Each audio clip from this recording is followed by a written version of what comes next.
მოგესალმებით, ნამდვილად ესე არის, ლიზა დაგეთანხმებით, რომ ენა არ არის უბრალოდ სიტყვათა წყობა, ეს არის გენეტიკური კოდი, ეს არის ის კულტურული კონტექსტი, რომლის ფონზეც არის ეს ენა შექმნილი, ხო და შესაბამისად ის, რომ ქართულ ენაზე გამართულად და სწორად საუბრობდეს ხელოვნური ინტელექტის სხვადასხვა მოდელები და ამავდროულად სწორად ესმოდეს შინაარსი ჩვენთვის ღირებული მნიშვნელოვანი ტექსტების და ნაშრომების, ეს ძალიან მნიშვნელოვანი ინიციატივის ნაწილია. ამ ინიციატივას BTU-ში ქვია ქართული ენის ციფრული სუვერენიტეტის პროექტი და პირველ ეტაპზე ჩვენ შევქმენით ძალიან კომპლექსური სემანტიკური მოდელები, რომლითაც ხდება ხელოვნური ინტელექტის მიერ ფეფხისტყაოსნის, ზოსიმეს ტექსტის და სხვა ტექსტების სწორი აღქმა და შინაარსის გაგება. ეხლა რას ნიშნავს ეს? ის რომ გაგიშიფრავთ, ვეცდები რომ მარტივად ავხსნა, ის რომ ჩაკითხვა მექნება. ანუ რაც მეტი ტექსტია შეყვანილი საძიებო სისტემაში, მით უფრო მეტი სიტყვა იცის ხელოვნურმა ინტელექტმა, ხო? ხო ეს ხო პირდაპირ კავშირშია. ალბათ ყველას გექნებოდათ გამოცდილება, როდესაც თქვენ ახსენეთ საუბრის დროს, თავდაპირველად როდესაც ჩატბოტს ესაუბრებოდით, მეტი შეცდომა იყო დაშვებული მის მიერ მოწოდებულ პასუხში, ვიდრე დღეს. ეს შემთხვევითი არ არის, არსებობს ენები, საერთაშორისო ენები, მაგალითად ინგლისური ან ესპანური, ამ ენებზე ენის მასივები ონლაინ სივრცეში არის გაცილებით მეტი, ვიდრე ქართულ ენაზე. ქართული ძალიან ცოტა. ენაზე მხოლოდ ჩვენ ვსაუბრობთ, ხო? შესაბამისად, ის რომ მეგამონაცემები სხვადასხვა ენაზე უნდა არსებობდეს იმისთვის, რომ AI სისტემების დატრენინგება მოხდეს, ეს ძალიან მნიშვნელოვანი არის. რაც უფრო მეტად ვესაუბრებით ქართულად AI სისტემებს, ჩატბოტებს, ასე შემდეგ, მით უფრო იწაფება ის, რომ სწორად გაიგოს, რას ესაუბრებით და სწორად გაგცეთ პასუხი.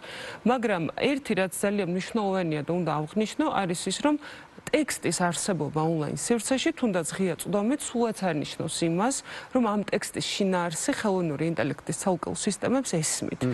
ის, რომ შინაარსი გაგებული იქნა სწორად, ამისთვის საჭირო არის ამ ტექსტის სტრუქტურული მნიშვნელობის ახსნა. საჭირო არის იმ კულტურული კონტექსტის განმარტება, რომლის ფონზეც არის აღნიშნული ტექსტები შექმნილი და სწორედ ამას ემსახურება ჩვენი ციფრული სუვერენიტეტი, ენის ციფრული სუვერენიტეტის პროექტი, რომლის ფარგლებში ერთი არის, რომ სხვადასხვა ტექსტებს შექმნილი სემანტიკური მოდელით ვამუშავებთ და შემდეგ ვატრენინგებთ AI სისტემებს. მეორე ეტაპი ამ პროექტის არის ის, რომ პალიტრა მედიასთან პარტნიორობით ჩვენ მოვიპოვეთ მილიონობით ტექსტური მონაცემი, ეს არის საარქივო ტექსტები, გაციფრულებული ტექსტები, რომელიც ამ დრომდე შეიძლება ასეთი ღია წვდომით არ არსებობდა. ეს ტექსტები საბამისი მოდელით დამუშავდა და დღეიდან უკვე ხელმისაწვდომი არის ნებისმიერი AI ინჟინერისთვის, კომპანიისთვის, როგორც ადგილობრივი, ისე საერთაშორისო, ვისაც სურს, რომ დაატრენინგოს AI სისტემები და გამართულად ასაუბროს და შინაარსი სწორად გააგებინოს იმ ტექსტისა, რასაც ქართული ენა მას თავს. ხო, გარდამარდა შინაარსისა, ნახეთ რა შეა ხოლმე პრობლემა. ეხლა კი უფრო გაცილებით ლინგვისტურად და ორთოგრაფიულად და თუნდაც სტილისტიკურად უკეთეს მდგომარეობაშია ეს ჩვენი დამხმარე ასისტენტები, მაგრამ ქართული ენა ხო ძალიან რთული გრამატიკის მქონეა და ის, ვთქვათ, ალგორითმში გაყინული ფორმები, რომლებიც გააჩნია, ვთქვათ, ინდოევროპულ სხვა ტიპის ენებს, მაგალითად, რომანულს და ასე შემდეგ, სადაც, უფრო ისეთი ფორმებია, ჩვენთან იმდენი პრეფიქსია, იმდენი სუფიქსია, ზმნა მარტო ის ზმნა რო გაიგოს, იმან ეს ქართველი ვერ ლაპარაკობს, სწორად, ზმნის ფორმებს, პირველი თურმეობით, მეორე თურმეობით, ხოლმეობით და ასე შემდეგ.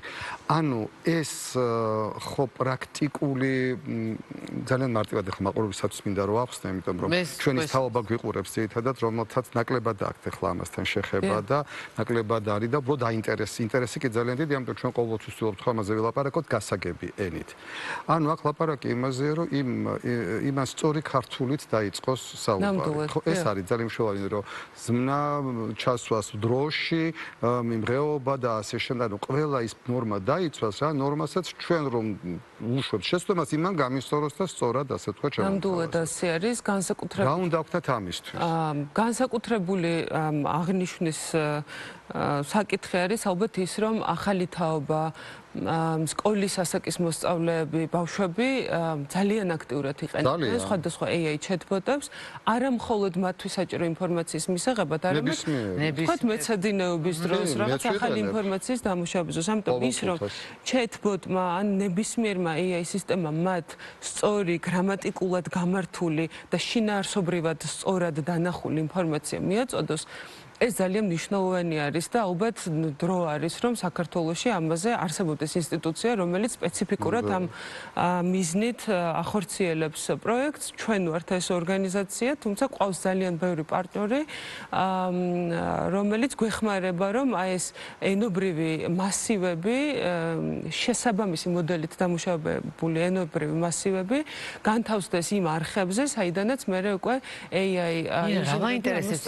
ეს პროცესი, ანუ ეს ყოველდღიურად ემატება, ყოველდღიურად თუ რაღაცა ეს პროექტი მუშავდება და მე ერჩვენიერ დღეს ვერ წარმოვიდგენი ამ პროექტის დასრულების ხმარებელი, აი როდის იგრძნობს, რომ ეს რეალურად მუშაობს. ალბათ ყოველდღიურად იგრძნობს, ვინაიდან როგორც გითხარით, პროექტის პირველ ეტაპზე მილიონობით ტექსტური მასალა GitHub-ზე ავტორთად. GitHub-ი ეს არის ციფრული რეპოზიტორი, ყველაზე პოპულარული, ერთ-ერთი ყველაზე პოპულარული მსოფლიოში, საიდანაც ტექნოლოგიური კომპანიები ან ინდივიდუალური, თქვათ, AI დეველოპერები, ინჟინრები სხვადასხვა ინსტრუმენტების გამოყენებით იღებენ ინფორმაციას და შემდეგ ამუშავებენ, ატრენინგებენ AI სისტემებს. სწორედ GitHub-ზე გავათავსეთ ეს მილიონობით მონაცემი.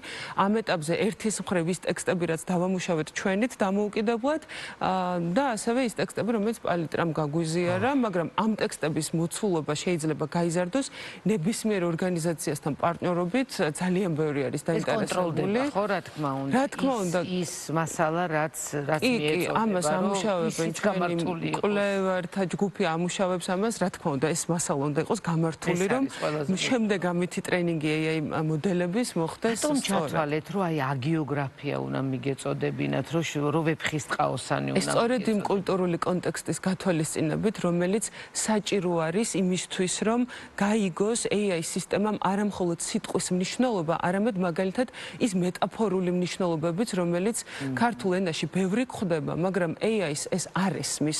თუ ეს შესაბამისი მოდელებით არ იქნება მიწოდებული. ეს არის ძალიან კომპლექსური. ქართულ იუმორზე რა ვშვები? ნინო, მან რა მასალას ვაწოდეთ? თან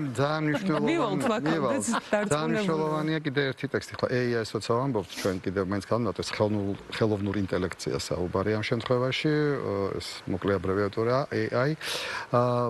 ეს ტექსტები, რომელზეც თქვენ ახლა საუბრობთ და მასივები, ეს არ არის კიდევ ერთხელ განმარტოთ მხოლოდ მხატვრული ლიტერატურა, ხო? იმიტომ რომ ეს არის ყველა ტიპის ლიტერატურა, მათ შორის სამეცნიერო და სხვადასხვა მიმართულებით ტექნიკური და ასე შემდეგ, იმიტომ რომ მან უნდა ხშირ შემთხვევაში ხო მე მაგალითად ბევრს ჭირდება ხოლმე როგორ შემოგთავაზო რა ტექსტი. აკადემიური, თავისუფალი, მხატვრული, უფრო პროფესიული ტექსტი, ჟურნალისტური. ხო, რა თქმა უნდა და პლუს განსაკუთრებით ახლა მე არა, მაგრამ ზუსტ მეცნიერებებში, რომლებიც იმაში უფრო ზუსტი ჭირდება, თქვათ, იგივე ქართული შესატყვისები, ტერმინოლოგია, ანუ ყველანაირი ტექსტი შედის, ხო ეს მინდა ვთქვა, იმიტომ რომ იმან ისწავლოს ყველა ენაზე საუბარი ქართულად. ნამდვილად ესე არის, ნამდვილად ასე არის. მე ლექსებს მიწერს მაგალითად. სამეცნიერო კვლევითი ლიტერატურა, კვლევითი რესურსი იქნება ატვირთული და მხატვრული ლიტერატურა, სწორედ ამიტომ კიდევ ერთხელ ვიტყვი პალიტრას რესურსები გვაქვს გამოყენებული, რაც არის საინფორმაციო მასალა, ეკონომიკური, ანალიტიკური და ასე შემდეგ, პოლიტიკური მათ შორის, იმიტომ რომ არსებობს განსხვავებული სტილი და განსხვავებული აკადემიური ან არააკადემიური ფორმატი, როგორც შეიძლება ტექსტზე მუშაობა და ტექსტის შექმნა და რაც უფრო მეტ განსხვავებული ფორმატის ტექსტს ვასწავლით ხელოვნურ ინტელექტს, მით უფრო სწორი იქნება მისი ლოგიკა შემდგომში ქართულ ენაზე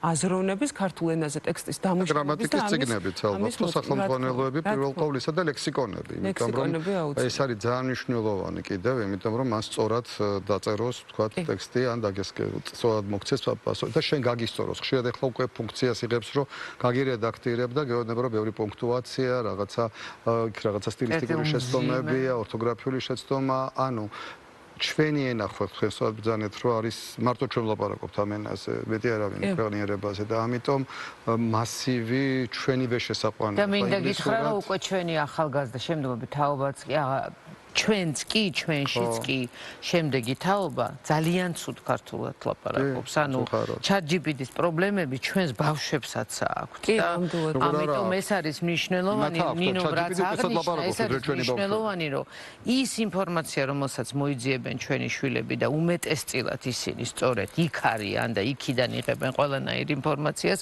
მათ იქ მაინც მოისმენონ სწორი ქართული, გამართული ქართული და ეს და კიდე ერთი არის ძალიან მნიშვნელოვანი, როგორც სწორად დავუსვავთ თუ არა შეკითხვას. აი ამას აქვს, იმიტომ რომ მოგცემს ისეთ არასწორ პასუხს თუ არ დასვის სწორი შეკითხვა, რომ ეხლა არ მინდა ვთქვა, მე სპეციალურად დავსვი ესეთი კითხვა, რომ აი ერთ პოეტს რა კავშირი ქონდა კაცს მეორე პოეტ ქალთან. აქ ლაპარაკი, სპეციალურად ესეთ დავსვი, იმიტომ რომ მაინტერესებდა თანამშრომლები იყვნენ ძალიან ისეთი.